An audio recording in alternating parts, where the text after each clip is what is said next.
ಹೆದರಬಾರದು. ತಪ್ಪಿಲ್ಲ ಅಂದ್ರೆ ಯಾಕೆ ಹೆದರಬೇಕು? ಕಾನೂನಿನ ಪ್ರಕಾರ ನಡೆದುಕೊಳ್ಳುವ ಸಂದರ್ಭದಲ್ಲಿ ಈ ಸಂವಿಧಾನ ನಮಗೆ ಎಲ್ಲ ರೀತಿಯಂತ ಹಕ್ಕು ಅಧಿಕಾರಿಗಳನ್ನು ಕೊಟ್ಟಿದೆ.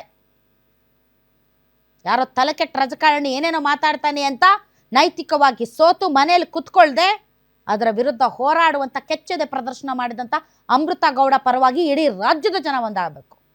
ಇಡೀ ರಾಜ್ಯದ ಜನ ಆಕೆಯ ಪರವಾಗಿ ಹೋರಾಡಬೇಕು.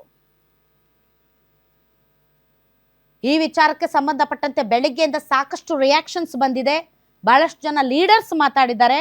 ಬನ್ನಿ ಯಾರ್ಯಾರು ಏನೇನು ಮಾತಾಡಿದ್ದಾರೆ ನೋಡೋಣ. ನನಗೂ ಬೈದಿದ್ದಾರೆ, ನಮ್ಮ ಸ್ಟಾಫ್ಸ್ಗಳಿಗೂ ಬೈದಿದ್ದಾರೆ. ಮೇನ್ಲಿ ಅವ್ರಿಗೇನು ತೀರಾ ಕೆಟ್ಟದಾಗೆ ಬೈದ್ಬಿಟ್ಟಿದ್ದಾರೆ ಸರ್.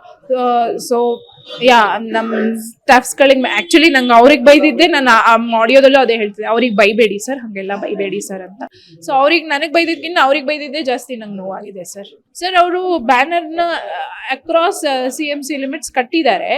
ನಾವೇನು ಇನಿಷಿಯಲಿ ಅಬ್ಜೆಕ್ಟ್ ಮಾಡಿರಲಿಲ್ಲ, ನಮಗೂ ಏನು ವಿಡಿನ್ ಅಬ್ಜೆಕ್ಟ್. ನಾವು ಅದು ಮಂಡೇ ಬೆಳಗ್ಗೆ ಬರೋವರೆಗೂ it had already been Tide.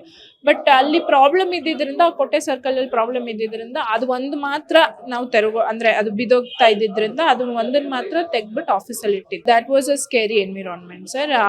ಆ ಥರ ಮಾಡಿದಾಗಲೇ ನಮಗೂ ಸ್ವಲ್ಪ ಭಯ ಆಗುತ್ತೆ.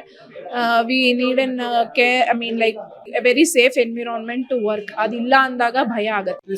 ಅಭ್ಯರ್ಥಿಯಾಗಿದ್ದಂತ ರಾಜೀವ್ ಗೌಡ ಅವರು ಮಹಿಳಾ ಅಧಿಕಾರಿಗೆ ಅವಾಚ್ಯ ಶಬ್ದಗಳಿಂದ ಬೈದು ದೊಡ್ಡ ಪ್ರತಿಭಟನೆ ನಡೆಸಿ ಈಗ ದೂರು ಕೂಡ ದಾಖಲು ಮಾಡಿದ್ದಾರೆ ಸರ್ ಅಧಿಕಾರಿ.